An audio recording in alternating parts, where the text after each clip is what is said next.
Hi, from One Life Mechanics, and today we are talking about universal casting calls. Whether you believe it or not, in deep meditation, you might find that there are different roles that could be filled, ones that you can apply for realistically or sort of audition for. There are many spirits and devas out there that sometimes want to be embodied and play different, like get different tasks done in the world. Or sometimes it's just a role that needs to be filled. If you put yourself on call, like, hey, I'm available for this, and this.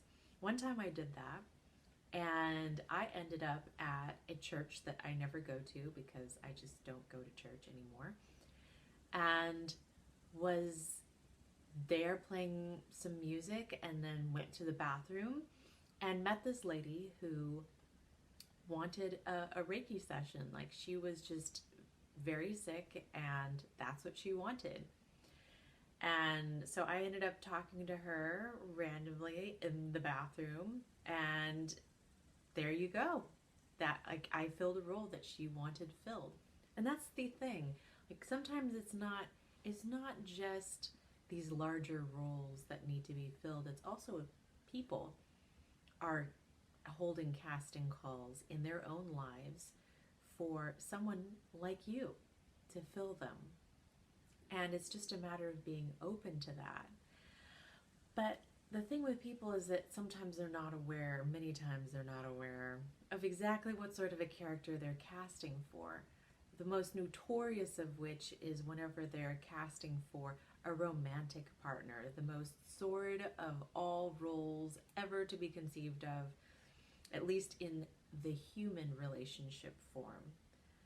In that sense, there's a lot of times when people cast for all sorts of roles. Sometimes they want to have a friend, a villain, a lover that is a villain, a father figure, a mother figure, and you don't know necessarily what role you're stepping into.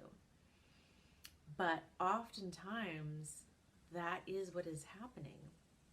And it's really important to get very clear on noticing how they treat you, how these people treat you, what sort of character you get to play in their life. What do they call you for?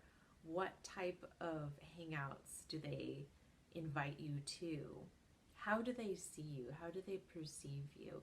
And do you like that presentation, or is it something that is that a role you don't want to be playing? You can also make it very clear to the universe what sort of roles you do want to play. For instance, I often like to play the role of a healer, but that doesn't mean that I don't get to play the fairy godmother sometimes, or an angel, like what we saw at the church, right? Sometimes I get to play more elevated roles, but there have been plenty of times when I have been cast as a villain by other people, and I don't always know that I'm falling into those roles. But if you're telepathically sensitive or you're empathically sensitive, you may find yourself saying things and doing things that you don't normally do except for in this person's presence, because that's the role they've cast you for.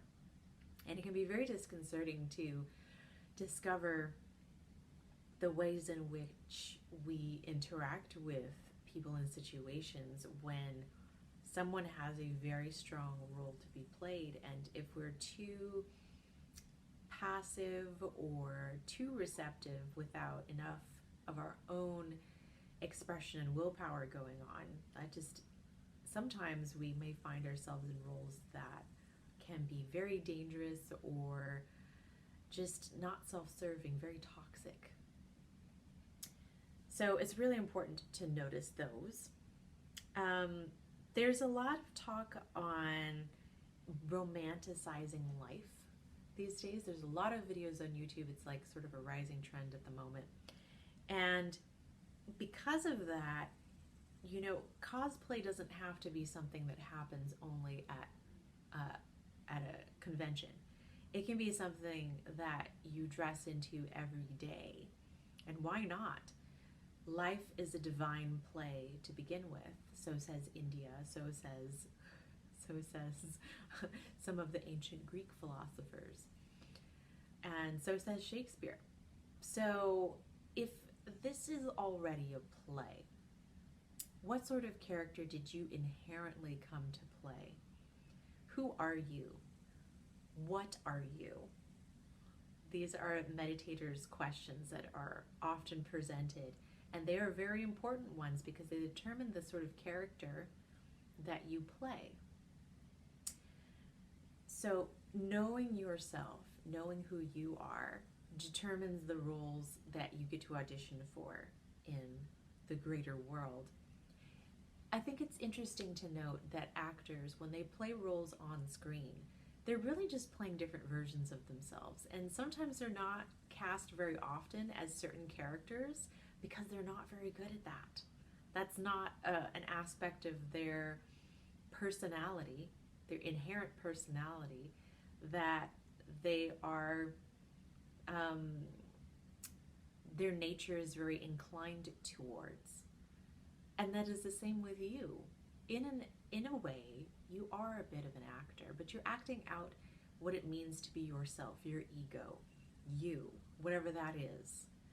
And you don't have to play the same role all the time. I certainly don't. I don't intend to play the villain, but sometimes I fall into that role. I don't always intend to play an angel or a goddess, but sometimes I do. These are all aspects of ourselves. When you go down into your darkest depths, when you can finally admit to your own darkness, you find your own deepest power, your roots. You find something more of yourself than perhaps you had before. That is depth. That is depth of emotion. That's something from which to pull from. And emotion is so valuable because emotion is energy, it is power, it is the ability to manifest, it's magic itself. So in a way, those children that throw temper tantrums and just are so emotional, they are sometimes some of the most magical people because they have so much power behind their intentions, which can, cut both ways for sure. If we're not in a good mood, I mean, having more power at one's disposal is not going to be a beneficial thing, yeah? So it just depends. But admitting to your own darkness is valuable. Admitting that sometimes there are dark and intrusive thoughts is valuable. Feeling into the places that hurt the most is valuable. Never, ever, ever forget that. And allow it to seep into the characters that you do play. I understand we don't always want to play the role of a servant, but sometimes it does happen. You can't always be at the top of the mountain. You can't always be the king. Can't always be in charge, and maybe you don't always want to. Sometimes being in charge is very stressful. If you haven't tried it, go for it. If you haven't tried just being the background, behind the scenes curtain guy, try being that, because sometimes it's nice to just take a backstage and go, wow, check out that scene. Glad I'm not playing that high energy role. I'm just going to sit over here and chill for a while.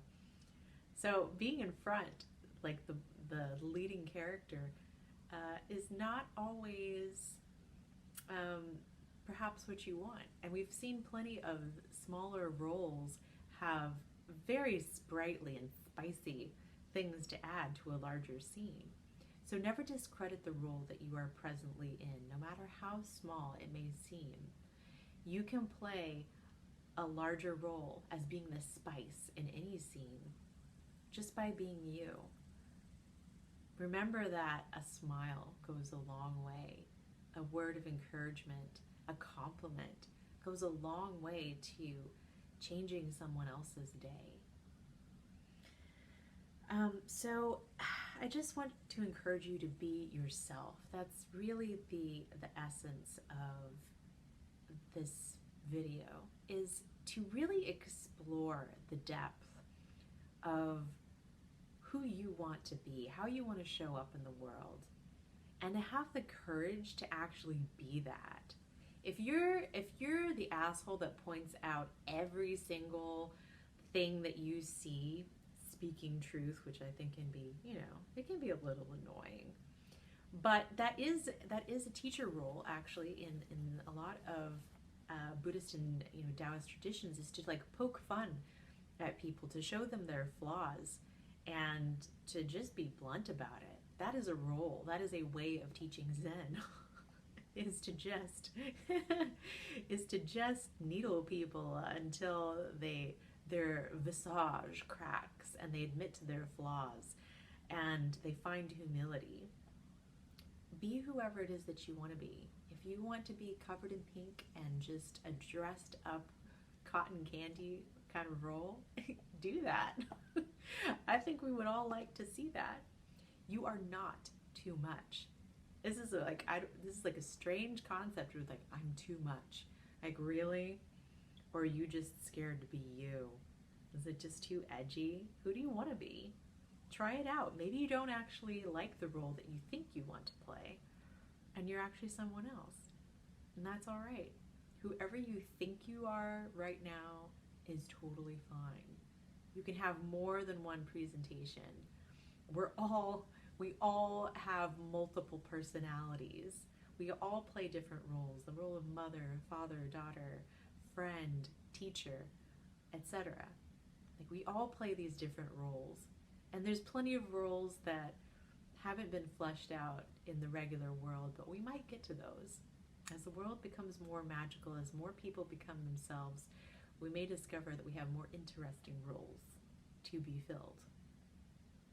So I hope that you take time to really discover yourself, to really dress the part, to present yourself, to change your voice, to change your face, to shapeshift into whatever energy form that you need to, in order to truly express yourself.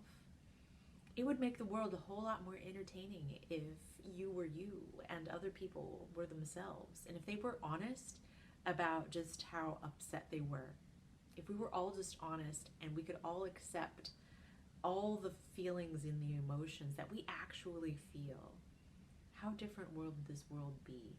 It might be a bit more cathartic, might be a little more exciting, and it might be more filled with joy, because when we are truly ourselves, there is an ease about acting within the bounds of our own nature instead of trying to be something that we're not.